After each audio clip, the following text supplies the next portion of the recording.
Welcome to Daily Meditation with Sangha Live.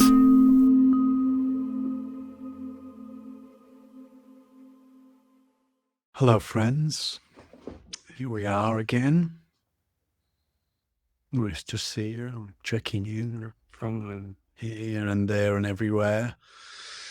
Hello in Berlin and Bulgaria and London and Paris and where else did I see? Wellington and Scotland and Finchley and everywhere else. Yeah. Sometimes just seeing the chat scroll up in the beginning, it's like a kind of a liturgy, and Zurich and Manchester and Lebanon. Wow. It's a kind of, it's kind of like a liturgy, right? And sense of, it's like just seeing the names and the places, like a sense of like calling in or drawing in. So on the one hand, I chant for a few minutes before the session. This morning I was chanting with the old Theravadan mantra, Samma Araham. Samma means truly or totally. Arahang comes from root as arahant. It's used like liberated. So Samma Arahang means truly free, totally free. It's kind of, if you wanted a sense of the meaning. But while chanting that, I thought sometimes I could also be just chanting the names of the places, because chanting, like we explored in yesterday's session, right? Sound plus resonance plus intention. It's evocative. It's evocatrice. It's evocateur. It's evoking. What's the word in English? It's evocative. Yes. And so, and can also evoking like that. Oh, Shropshire, Reading, Bromley, Vietnam, Bremen. So just sometimes seeing those things, those places come in, it's like, it's evocative in that way. Similarly, the names, the sort of liturgy of names, and so and sees those things coming up. So I'm not quite sure, but the thing is with the Pali language, every word in Pali ends in a vowel, a long vowel. Every single thing in Sanskrit. The only exceptions being some words end in and and are considered half vowels, because they basically, so nothing stops. There isn't a stop. There's no plosive on the end of Pali words. And so that's what makes it such a kind of evocative and sonorous and resonant language to chant. It's Samarahang. It's like what the resonance of all those vowels and the rhythm of each word, Arahang. So chanting your names or your places where you are, I'm not sure would have quite the same effect. But in terms of just the intention, sense of evoking a kind of collective presence, evoking a sense of Sangha, evoking a sense of being together, sitting together as a blessing.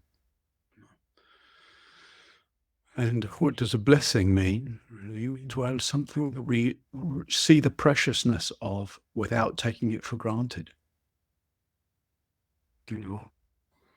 And the myriad blessings of our everyday lives in that way.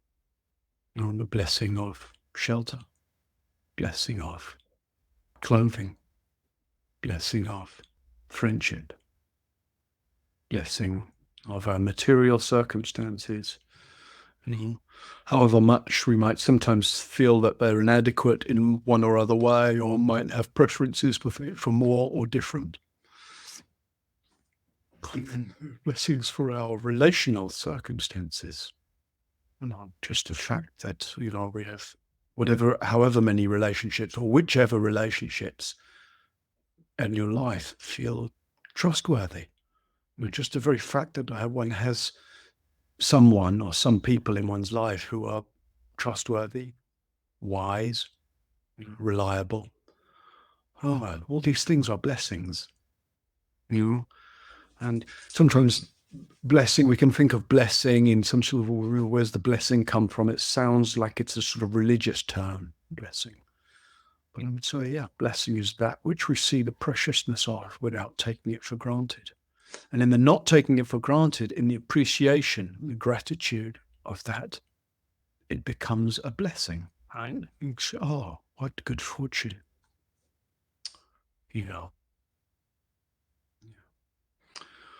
All right. So, friends, to this week, we're just continuing the theme, right, of harmonizing different elements. And the form that's been taking this week and same today is that I don't say very much during the meditation. So I just give you a couple of minutes of orientation first, and then maybe a couple of little reminders during the time. But we basically get like a 30 minutes or so to really just sit and settle into the meditation. So I will give a couple of reminders, but on the other hand, it's also an invitation for you to be your own mindfulness bell. Invitation to, of course, tension goes off here and there. Doesn't matter. What matters is when you notice it, rather than getting into the drama of why it went and, oh, what a terrible meditator you are, and, oh, you know, just in that moment, that's the blessing, right? The preciousness of seeing where your mind's gone. Don't take that for granted. The fact that you have sufficient awareness to wake up in that moment to the fact that some kind of drama or distraction has gotten hold of your attention, and then drop it, drop it, drop it. All right. So what are the three factors today? Well, we were talking a lot earlier this week about chitta sphere. What's the chitta sphere? What's chitta, Pali word? We translated it as heart.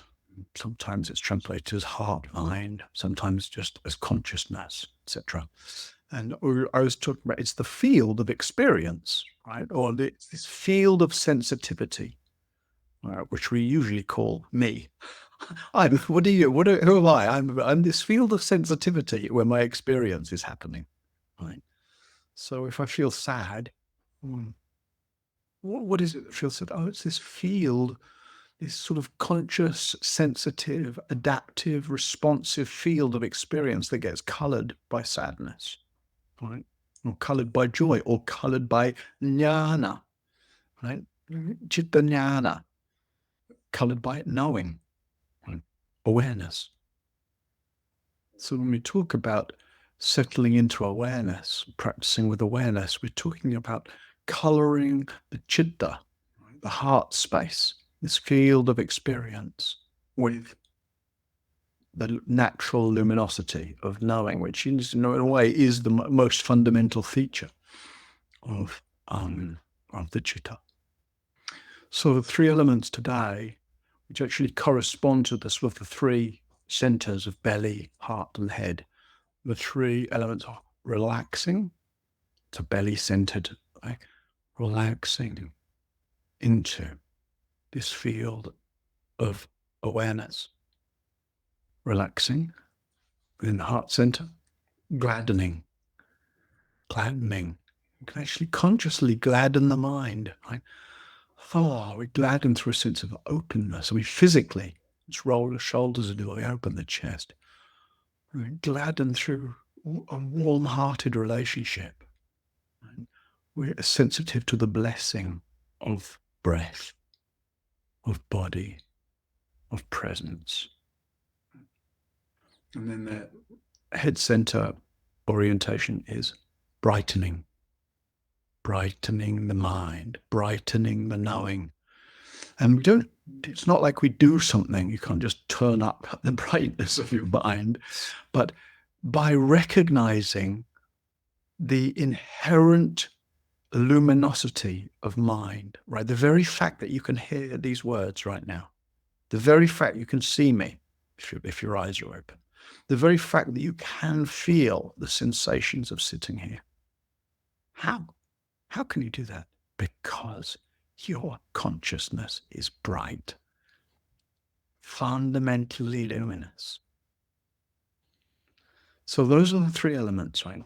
Relaxing into awareness, gladdening the heart of awareness, brightening the mind of awareness. Relaxing, gladdening, brightening. I'll give a few orientations as we go through. You may find that one or other of those three seems more pertinent to you this morning. If you're anxious, just to relaxing. Just the relaxing, right? Or if you're feeling just kind of grumpy or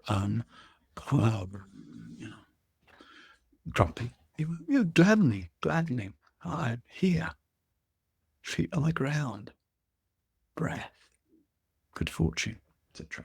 The brightening, if you're feeling dull or easily distracted, brightening. Or you might find, if there's a certain steadiness to your practice, that there's a kind of, that you can either sort of cycle through those three gently, not make it too complicated, or that you might taste some sense of presence wherein those three elements seem to be sort of working together. All right, enough description. Please take your seat. It's like this that we practice together.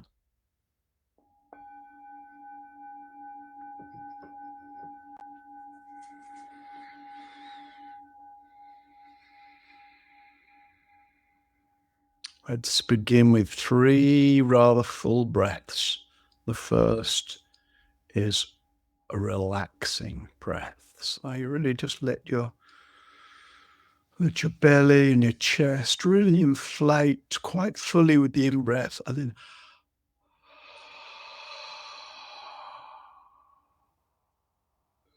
relaxing into being here. And then let a few normal breaths happen at their own rhythm.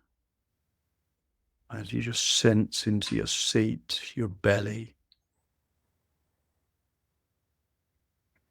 with the intention to let everything soften and settle.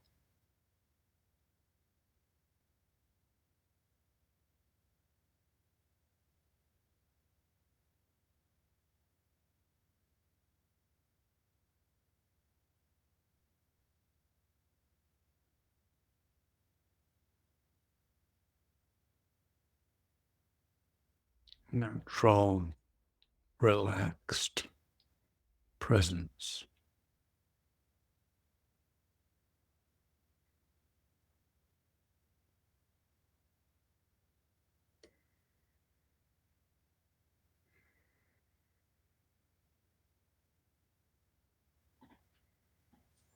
And then in a moment, we'll take a second very full breath, and this will be a gladdening breath. And when you do it in a moment, on the in-breath, really let your shoulders just roll back a little, so you feel the space and the openness in the chest area, and that sense of gladdening. So taking a rather full in-breath the next time it comes around. Gladdening your heart, and then on the out-breath, settling into that heart space. Open, receptive. Glad to be here.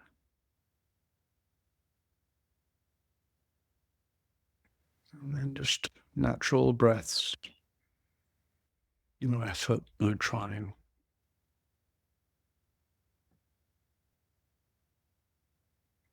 And just seeing if you can hold as the breath comes and goes for the next few moments, just holding a sense of warm-hearted, gentle, glad feeling in the center of your chest.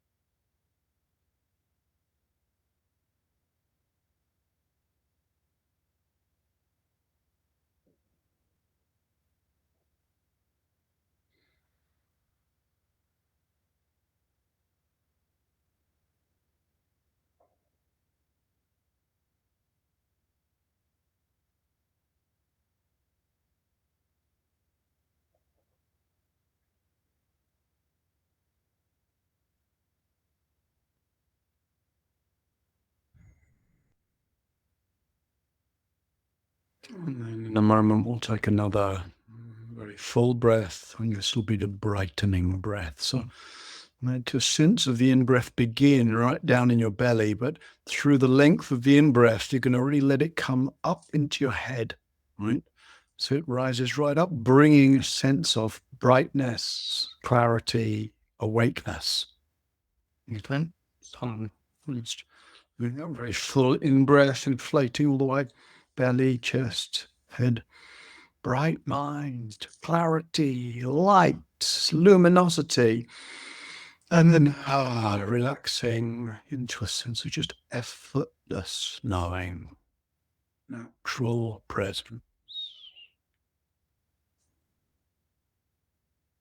You're letting your breathing rhythm be just as it is naturally.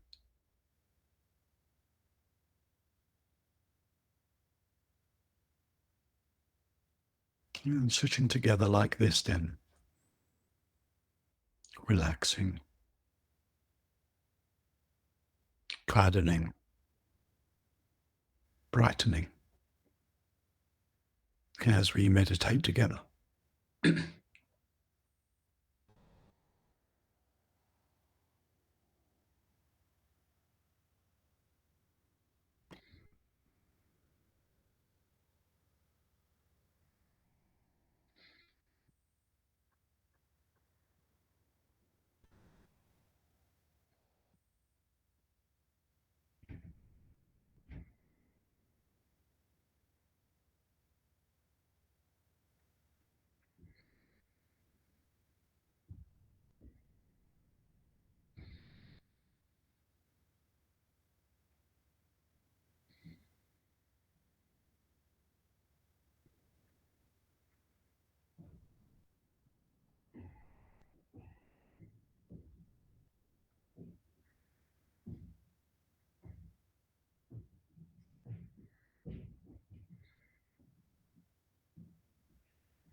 As you settle to the meditation, see right now which element is most useful.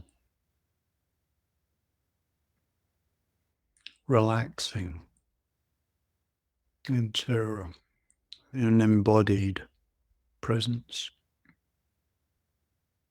a steadiness of attention, or gladdening the heart, evoking a sense of warmth, appreciation, openness to this moment. Or brightening the mind,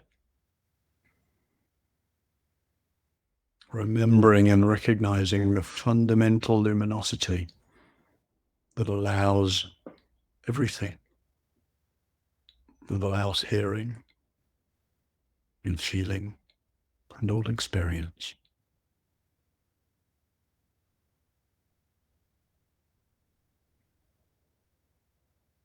Relaxing, gladdening, brightening your practice.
relaxing,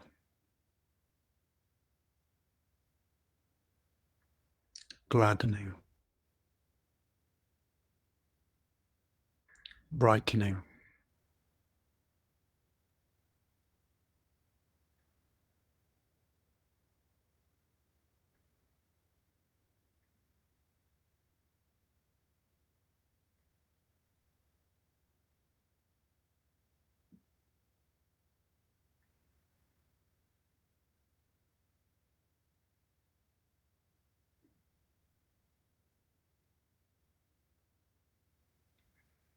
cultivating a meditative presence in which we can become increasingly familiar with a relaxed awareness, a relaxed being, and with the glad-hearted awareness.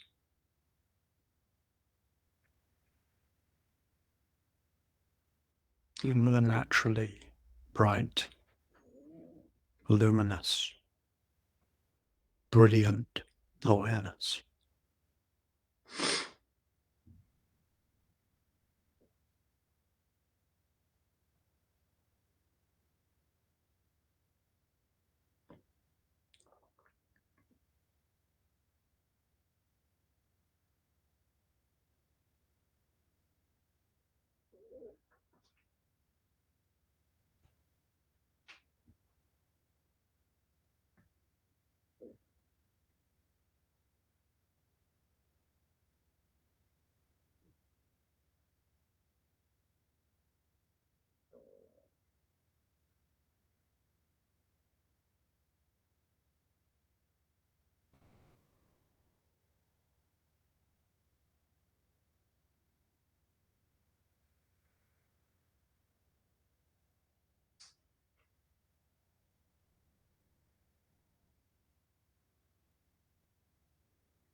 in whatever's happening right now. Just see how you can, whatever it is, just how you can relax into it or relax around it just a little more. And what difference that makes.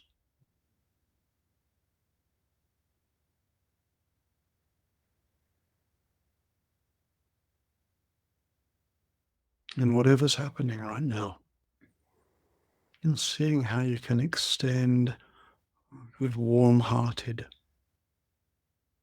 glad-hearted, tender-hearted relationship to whatever's happening.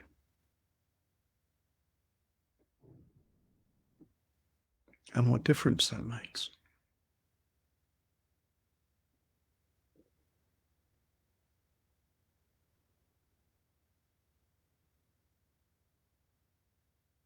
And whatever's happening right now. And seeing how you can just brighten the sense of knowing what's happening rather than being caught up in, invested in, identified with what's happening. That which knows our experience can be both intimate with it yet also independent from it. So we're just continuing to practice like this for these last minutes of the sitting, relaxing, gladdening, and brightening.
where we all live with a relaxed, embodied awareness, with a gladdened, tender, heartful awareness, and with voluminous, awakened awareness.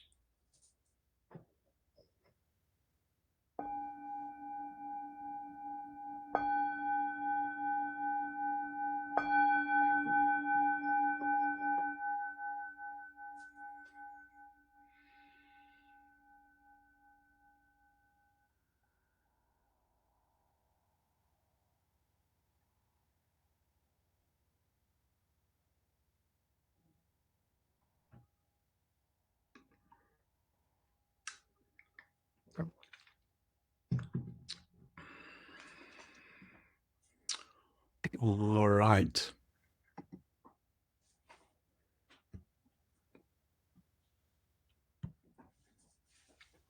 All right. So that was meditation. And again, it's interesting. Hopefully you can see, if you've been here all week, that by taking these, we've just taken 3 elements each day, right? We're just taking a few very simple components of meditation, right?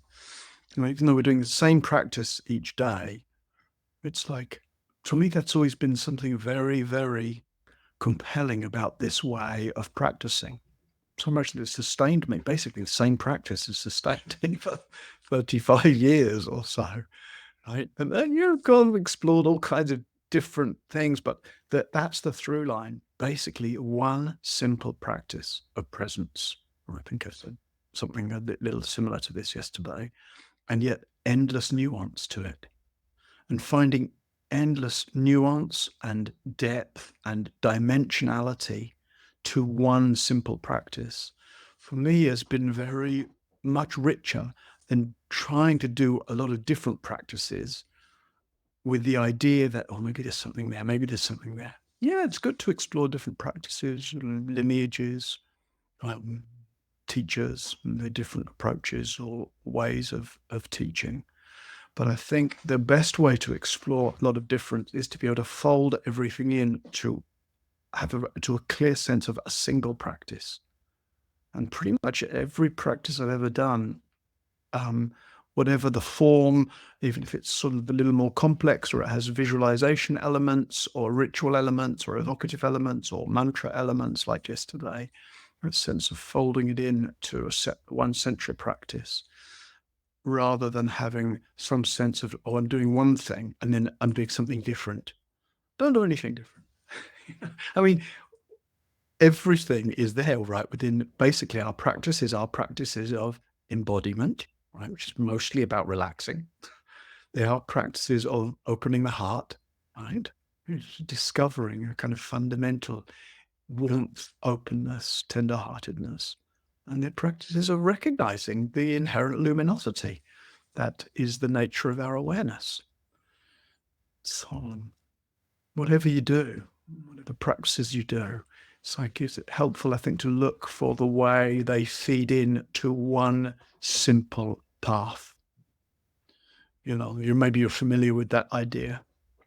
And in it's particularly Goenka, right, who emphasizes that idea of digging one deep hole instead of a lot of different shallow holes.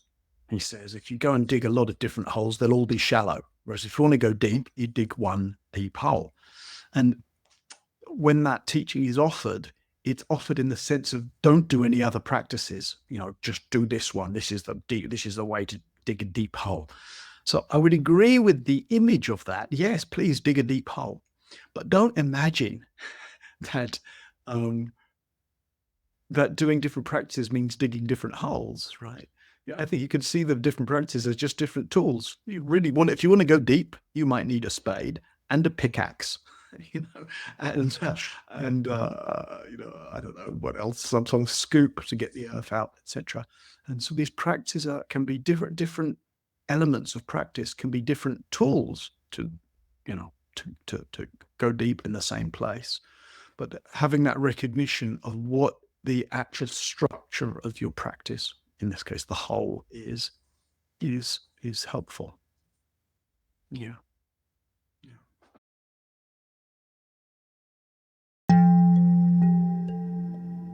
Today's podcast is an offering to you from our archive of freely available live daily classes. We make wisdom teachings and meditations as freely available as possible to as many people as wish to practice. You can help ensure we can continue to support a worldwide Sangha by leaving a review wherever you get your podcasts, by sharing this with someone who'd be interested, and by offering a small financial support at sangha.live/donate.